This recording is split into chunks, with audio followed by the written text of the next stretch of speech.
तो एक बार फिर से आप सभी का स्वागत है अपने यूट्यूब चैनल SBSV एकेडमी में। तो आज हम लोग इलेक्ट्रॉनिक्स इंस्ट्रूमेंट एंड मेजरमेंट की एक और क्लास लेके आए हैं, जिसमें हम लोग समझेंगे PMMC उपकरण क्या होते हैं। देखिए, PMMC उपकरण जो होते हैं बहुत महत्वपूर्ण होते हैं, तो इनको समझना हमको बहुत आवश्यक हो जाता है।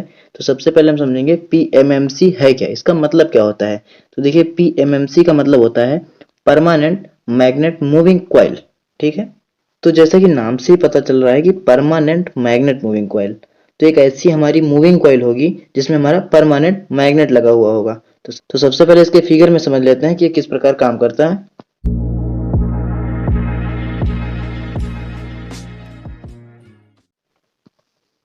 तो इसमें अगर आप देखेंगे तो सबसे पहले यहाँ पर हमारी स्केल लगी हुई है, जिसमें हमारे नंबर लिखे हुए होंगे और उसको हम आसानी से रीड कर सकेंगे।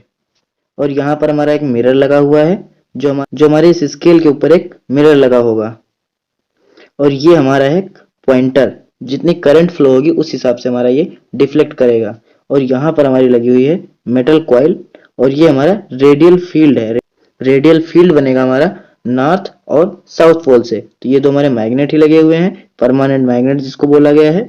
और हमारा यहाँ पर बैलेंसिंग वेट लगा हुआ है, जो हमारे इस पॉइंटर को बैलेंस करेगा। तो ठीक है, यहाँ तक क्लियर हो गया। अब समझेंगे कि PMMC हमारा काम कैसे करता है। तो देखिए, जब भी किसी यूनिफॉर्म मैग्नेटिक फील्ड में रखी कॉइल में करंट फ्लो करती है तो एक अन्य यूनिफॉर्म मैग्नेटिक फील्ड उत्पन्न करती है। ठीक है, ये हम जानते हैं, ये हमारा अन्योन प्रेरण का सिद्धांत भी यही कहता है कि अगर यूनिफॉर्म मैग्नेटिक फील्ड में रखी कॉइल में करंट फ्लो करेगी तो उसमें एक अन्य यूनिफॉर्म मैग्नेटिक फील्ड उत्पन्न हो जाएगा, जिसके कारण उत्पन्न फ्लक्स परमानेंट मैग्नेट द्वारा उत्पन्न फ्लक्स के कांटेक्ट में आ जाता है। ठीक है, जैसा कि हमने ऊपर फिगर में समझा, इससे टॉर्क उत्पन्न होता है। ठीक है, टॉर्क वो होता है जो पॉइंटर को उतना फोर्स प्रोवाइड कराता है जिससे वो डिफ्लेक्ट हो सके। ठीक है, तो जिससे कॉइल रोटेट करने लगती है और पॉइंटर कैलिब्रेटेड स्केल पर मूव करने लगता है। यह पॉइंटर रेस्ट पोजीशन पर तब आता है जब डिफ्लेक्टिंग टॉर्क रिस्टोरिंग टॉर्क के बराबर आ जाता है। पॉइंटर हमारा रेस्ट पोजीशन पर कब आएगा, जब हमारा डिफ्लेक्टिंग टॉर्क जो है रिस्टोरिंग टॉर्क के बराबर हो जाएगा। इस प्रकार पॉइंटर की फाइनल वैल्यू अर्थात पॉइंटर का डिफ्लेक्शन भी कॉइल के थ्रू पास होने वाली करंट को डायरेक्टली इंडिकेट करती है। तो जो भी हमारी पॉइंटर की फाइनल वैल्यू हो जाएगी वो हमारी इस तरह इंडिकेट करेगी। और जो PMMC मीटर में होता है, डिफ्लेक्टिंग फोर्स जो होता है करंट तथा मैग्नेटिक फील्ड में हुए इंटरेक्शन के कारण होता है। जब किसी मैग्नेटिक फील्ड में करंट कैरिंग कॉइल को प्लेस किया जाता है तो जो हमारा डिफ्लेक्टिंग टॉर्क होता है वो हमारा निकल के आता है TDF is equal to B into A into N into I. अब यहाँ पर जो हमारा BANI क्या होता है, तो सबसे पहले हम B की बात कर लेते हैं। तो देखिए, जो B होता है हमारा फ्लक्स डेंसिटी होता है इन द एयर गैप, और ये लिया किस में जाता है, वेबर पर मीटर स्क्वायर में। और जो हमारा A होता है वो इफेक्टिव कॉइल एरिया होता है। अब एरिया है तो जाहिर सी बात है कि इसको हम मीटर स्क्वायर में लेंगे। और एन तो हम जानते हैं कि number of turns in the coil. और जो आई होगी वो होगी पासिंग करंट जो हमारी कॉइल से पास हो रही है। ठीक है, इस प्रकार उत्पन्न टॉर्क से कॉइल रोटेट होने लगती है। चूंकि उत्पन्न टॉर्क करंट के डायरेक्टली प्रोपोर्शनल होता है, अतः करंट का मान जितना ज्यादा होगा कॉइल में रोटेशन उतना ही अधिक होगा। कॉइल से अटैच किया गया पॉइंटर एक कैलिब्रेटेड स्केल पर मूव करता है। ठीक है, अब हम इस फिगर में देखेंगे कि हमारा किस तरह मूव करता है।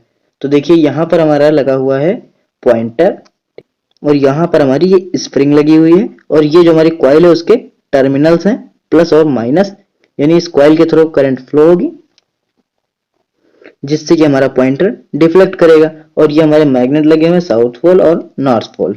ठीक है, और जो हमारा ये सॉफ्ट आयरन आर्मेचर कोर होगा, और यहाँ पर बनी हमारी स्केल जिसके हिसाब से हम रीड कर सकेंगे। तो ये मूविंग कॉइल का मूवमेंट दिखाएगा किस तरह हमारी मूव करेगी कॉइल। अब जो है हम कंट्रोलिंग डिवाइस के बारे में बात कर लेते हैं, जो हमारा PMMC में लगा होता है। तो PMMC में लगा कंट्रोलिंग डिवाइस एक स्प्रिंग होता है जो कि मूविंग कॉइल से अटैच होता है। यह स्प्रिंग डिफ्लेक्टिंग फोर्स या टॉर्क का विरोध करता है तथा इसके द्वारा उत्पन्न टॉर्क को रिस्टोरिंग टॉर्क कहा जाता है। ठीक है,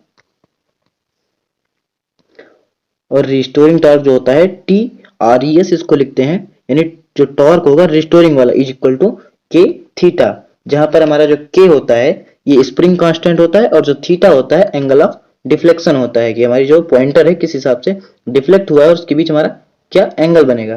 तो ठीक है, आई होप आपको ये वीडियो पसंद आया होगा।